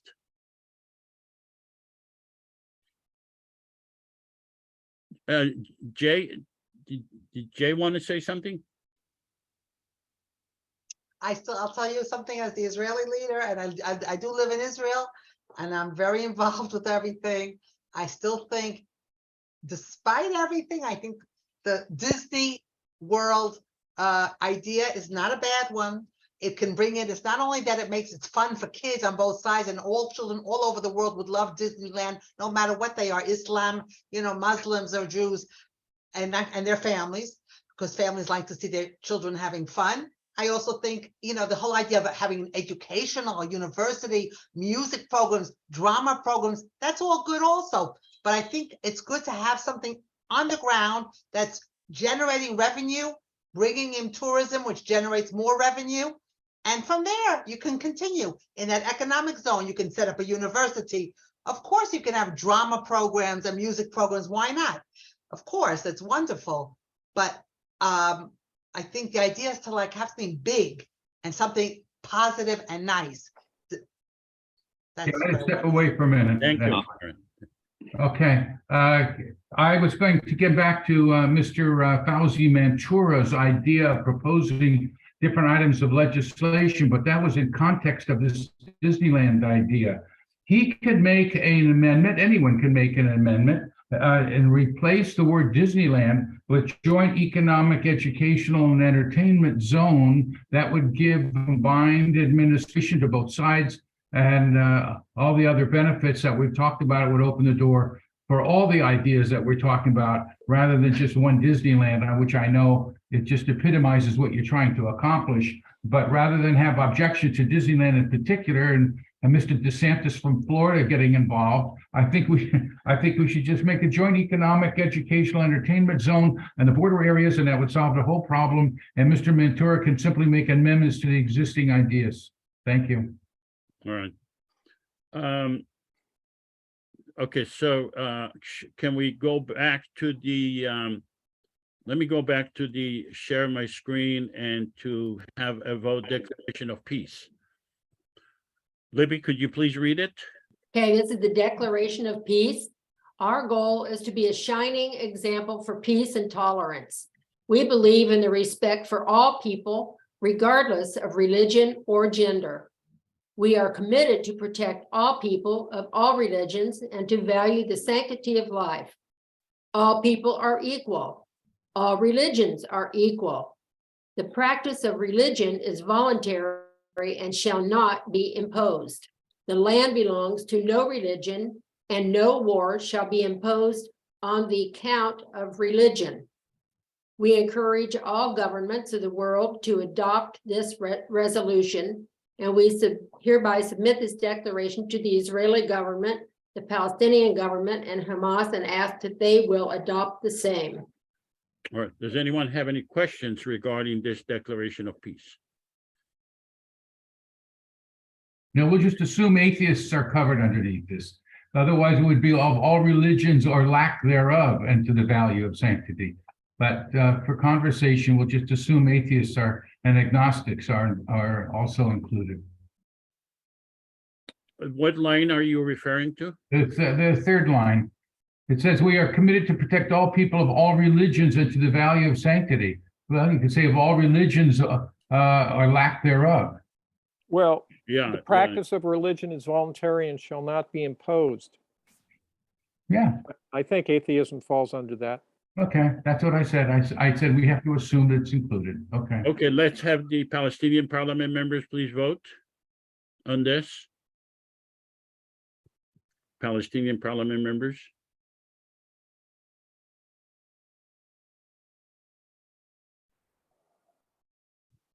Okay. 14 out of 14, 100% voted in favor of this legislation. Let's have the Israeli parliament members vote on this.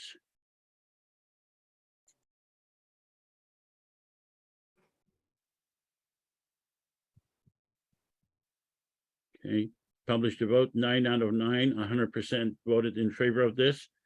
Let's go to see if they are still in power. The Hamas leader, Mr. Hamas leader, are you going to accept this legislation? I have objection. Why you ask Hamas every time affairs, man? We exist. I'll tell you more why. than Hamas. I'll tell you why. I'll tell you why. Because Hamas, if Hamas says yes, everyone will say yes as well. I disagree. Okay, especially when it comes to Gaza. All right. I guarantee you, if you run a fair election in Gaza, Hamas will get not more than 20%. So I disagree with this. Okay. All right. So, Mr. PA leader, are you going to, do you accept this? Are you going to adopt this declaration of peace? I will adopt this, and I agree. Everybody have the right for his worship, for his belief system, and everybody have the right to do it in his own way. But that's not gonna.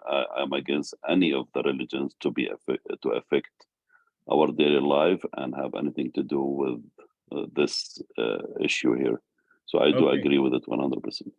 All right, great. And let's speak with the Prime Minister of Israel, or Mrs. Prime Minister. Are you going to accept this legislation?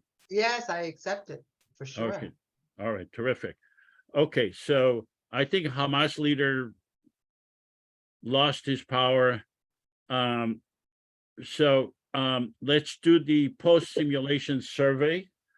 At this time, after participating in a simulation, do you support a common government for the people of Israel, the West Bank and Gaza that will coexist with the Israeli and Palestinian governments?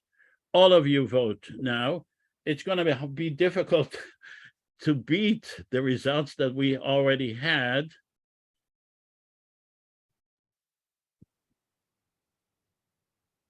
Okay, we need more voters. This is for everyone, including the Israeli Prime Minister, Hamas leader, and the PA leader. All of you vote. Okay, so this time it's 25 out of 25. Before that, we had 29, so I'm not sure that we beat, but we have, just for argument's sake, we have 100% agreement on the common government. That's very, very good result. Now, I'm giving you an opportunity. I'm asking you, because we are recording support, if anyone is willing to state his support for, say, like, for example, my name is Joseph Avasar. I am a supporter of a common Israeli-Palestinian government, and we will put that on social media. So if you are willing to do that, we can record you right now. If you're willing to raise your hand, if you are willing to do that. Oh, hi, Sharon. Okay, great. So hold on, let me can you just lower the screen so we see you better? We see your beautiful house. Oh, here, is that better? Oh, much, much better. Yes. Yeah, right. Oh, yes. So if you can make a statement, that would be great. Okay, as myself, Sharon Yeah. Perez. Yes, take your name and, yeah, go ahead. Okay. I, Sharon Perez, P-E-R-E-S-S, support the establishment of a joint or a common Israeli-Palestinian government. Is that what I'm To make saying? peace, What? to make peace. To make peace, of course. Okay, and you participated in the simulations and you agree that a common government is a good idea. It's a terrific idea. All right, so we're great. Any other? Jay? Let's go to Jay. Yeah, I like to do that. No, Okay. I'm just saying, put my name down on your petition thing there. Yes. You need to actually, okay, so let's go to Jay now. Jay, please make your statement. You can include my name on the social media sentence supporting a common government for Israel and Palestine. And what is your name? My name is Jay Johnson in Santa Monica, California. And do you support a common government for the people of? Yes, I certainly do, as the best road and path to peace. Thank you so much. Okay, anybody else? Saeed? Yeah, my name is Saeed Aziz. I support a common government between Israel and Palestine To make peace. to make peace. All right, thank you so much. Anybody else? My name is Don Raphael. I reside in San Francisco, and I support the efforts of the Israeli-Palestinian Confederation and their efforts to make peace in Israel and Palestine. Great, thank you so much. All right, let's now go to open discussion. Thank you. Let me see, I need, Lillian has her hand up. Lillian Patty. oh, right? okay, Lily? You're on mute. Lily, unmute. Sorry, you hear me now? Yes. Hi. I am Matar Peiti. I'm a Palestinian refugee. I support a common government for Israel, Palestine to make peace. And could you state your name again, please? Reverend Lillian Matar Peiti. Okay, and you are a Palestinian refugee? Yes. Okay, thank you. Thank you so much. All right, Libby, you already, okay. I did, but I wanted to make a comment. Okay, go ahead. I just want to say, I think today was really rich, and what I especially liked was the creativity that began to emerge, not with competing, but with really talking about possibilities. And I think this has often been a big challenge in these simulations, is that people get stuck in what won't work and why it won't work and the fear of making change. But to talk about Disneyland and other creative opportunities to take that whole area that's so viewed as violent and people standing on one side of the fence and the other and lobbing missiles and hated each other, just to envision new possibilities stimulates. I hope everybody will go to bed tonight dreaming about the options that we have as people who really care a lot. And I think I just appreciate the participation by everybody who really put in their 2 cents about how it could work. And I'm sure that it's going to move forward in a really creative way. Thank you. Can we put that on? And I have a comment too, as a Palestinian. I just want to let everybody know that we Palestinians add to the Israelis, we are a very unique both nations. We are unique people, very smart, very intelligent. I'm a Palestinian who lived the country since I was 12. I go back and forth. I see my Palestinian community, my Palestinian society successful, powerful, great. The only thing is missing is the homeland. If we can come together and make Palestine, Israel, a one safe country to the world, this place will be the richest place on earth. You don't forget 1.3 billion Muslims wants to come and visit Al-Aqsa.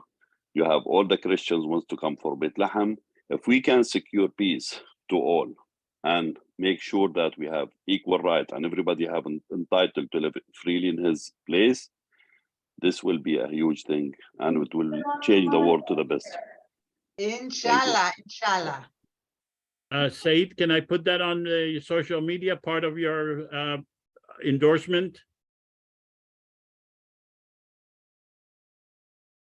Saeed? No, yes, no problem. We do that. Great, thank you. All right, so yeah, this is terrific. I had a question for Gili Getz, if I could. Sure. Please. For Mr. Getz. regarding the current upheaval inside Israel, do you agree that this is a split, Ashkenazi split, or is there some other aspect to the current conflict that you see out there? I think it's a combination of a corrupt government of criminals who want to get, their way, together with the ideology of Jewish supremacy that's been allowed to cultivate under occupation, an apartheid system in the West Bank. And that is all coming to fruition together with the ultra-Orthodox that have their own reasons to undermine the separation of power and the checks of the government. So I think that's the kind of lines. And if you look at the demonstrations, they're unusual because they bring people from very broad spectrum in an unprecedented way of Israeli society that includes religious, secular, Jews, and obviously Muslims and Palestinians. It's more complicated how they can show up.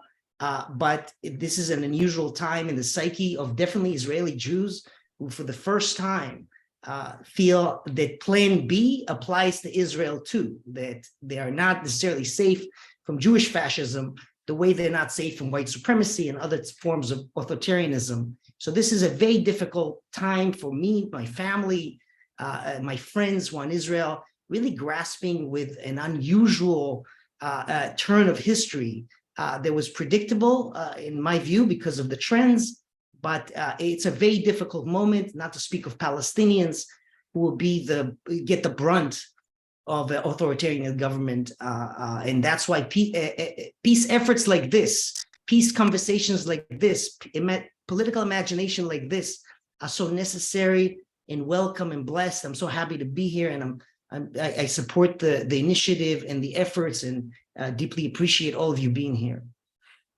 Gili, can I use that as part of the in the social media, what you just said? Absolutely, Joseph, whatever you need, absolutely. All right, thank you. What a great pleasure! What a great pleasure to see people, they call themselves Jewish and Israelis, that they have this this good soul. Like we are experiencing very right-wing governments in the territory. A lot of hateful rhetorics, a lot of hateful energy. We're not getting the point that we live in today, and the land gonna be there, but we are living and our kids are suffering. We are destroying each other's daily beautiful life.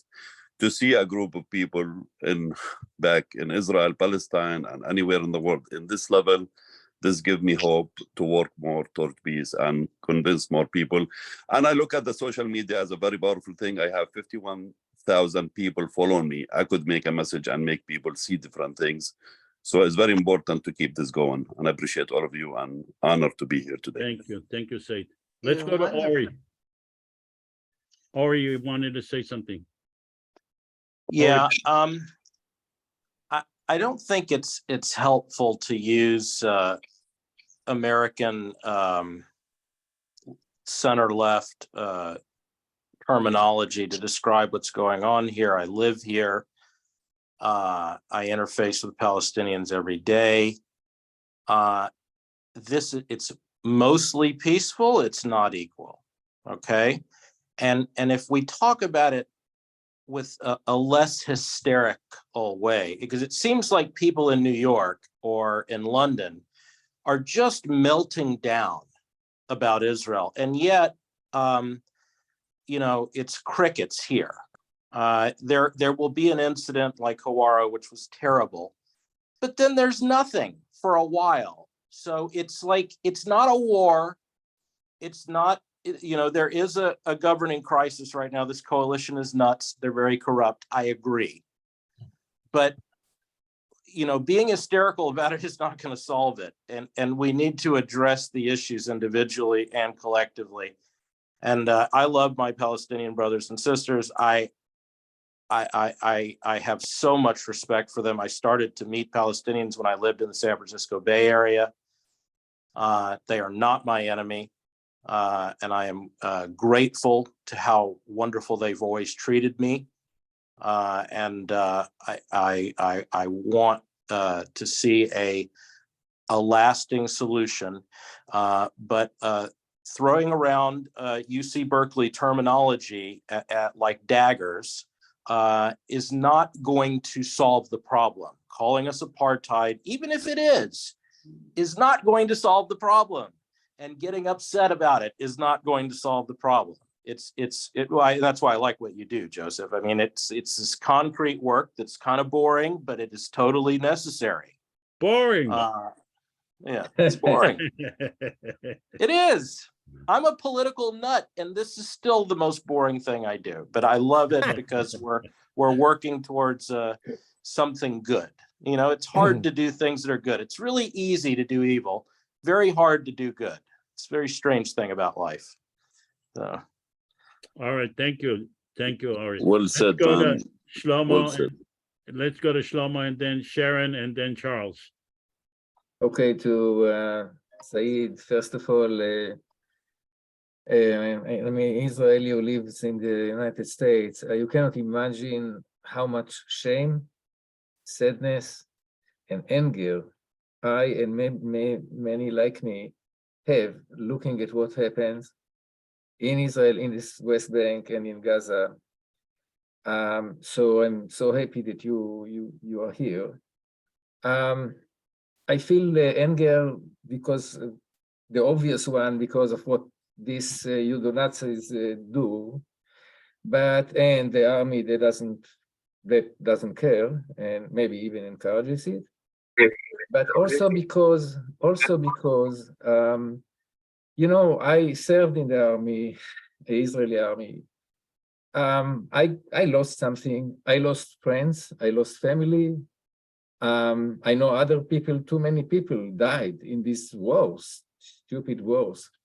And they died not for these little Nazis with palace, you know, that are doing what they're doing. This is not, they didn't die for the land in the West Bank.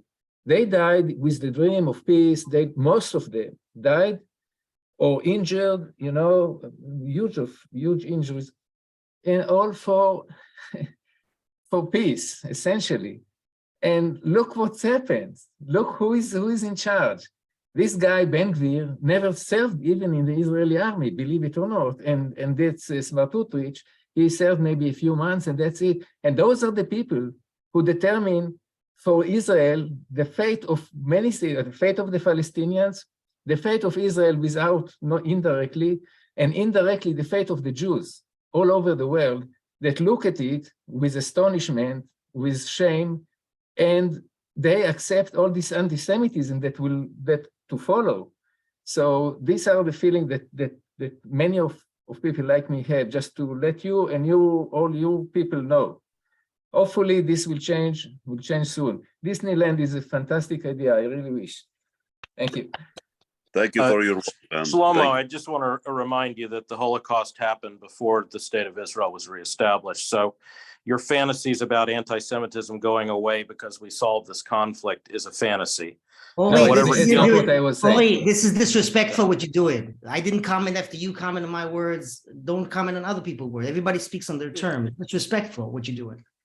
Okay. No, and you missed what I said. I said my fear is that what happened now in the West Bank and in Gaza will cause anti-Semitism to flourish, to get more, to be bigger, and because the anti-Semites look at it, and you can imagine what they think. They think, look at these Jews. They have power now. Look what they do with their power. So now it is devoid the whole idea of Israel, of Zionism, and even the Holocaust itself. Because what is Holocaust? If we become Nazis, then what are we crying about? That's the problem. All right, let's go to Shlomo. Or let's go to Shlomo. I'm sorry, to Sharon and then Charles. Okay. I agree with every word Shlomo or that you said, and Said, Aziz, I'm so proud to be in this forum with you, and so pleased that you said you have 51,000 followers. Fantastic. There's a lot of people like me. We're doing all we can in Israel to push the peace process forward, to learn Arabic. We have a lot of I go into the West Bank all the time, many times, and so I want you to be aware of the. You could call us the Israeli left if you want to call us that. We're not. We're here. We're doing everything we can to bring down the government. And, you know, we need people exactly like you. And also, Joseph Avisar, this whole thing is excellent. I agree with what people said. We need a lot of these types of activities that we're doing today, right now.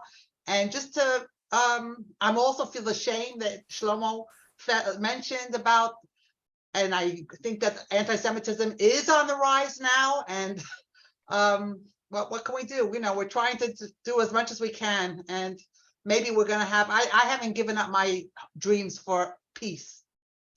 Looking forward to see you all the time, work with you, communicate with you. Joseph has my number, and I'm here if anything ever need me.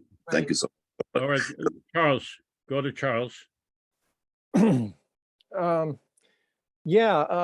Just a couple of things to Oren's point. There have been more mass shootings than days in 2023 in the United States.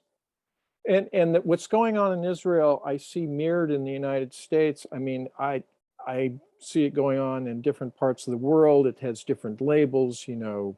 I mean, I don't mean to minimize the differences, but it seems like there's globally we're confronted with this with this problem, that there's two ways to go. You can either become violent, or you can recognize. The example I give in the column I'm writing is put a Zionist Jew, a Palestinian Muslim, and an Arab Christian in a boat that's sinking, with the realization that the only way they're going to survive is if they start bailing together and help each other, and see how long it takes them to figure out they need to cooperate. And then take that, expand it a little bit bigger, realize that is the situation, not just within countries, but also with the planet right now. So there's something that is greater than all these ways in which we identify our being, and that is our common humanity. And we really have the opportunity to recognize that greater part of ourselves. And there's a flourishing that I just feel is right potentially on the edge, that it's, you know, yeah, there's all this horrible violence, but there's this other thing that I just feel like it can happen, and we're being confronted with it now. And it really, really feels like we could come together and really have a different kind of civilization if we just worked at it. Thank you. All right, so did I miss someone? Speak now. Okay, so just closing remark, I believe that an Israeli Palestinian government, I'm sorry, I believe that we have to start with the Israeli and the Palestinian governments are unable to make peace. That's the reality. Democracy is the way to make peace. Democracy equal equality, then it equal peace. The country of Estonia has 9.5 million people, 40% of them vote online. Common election is possible. We can create a common government. One day of war is $100 million. One day of war between Israel and Gaza is $100 million. With $100 million, with one day of war, we can make peace. So I'm asking you to support and to share and to participate.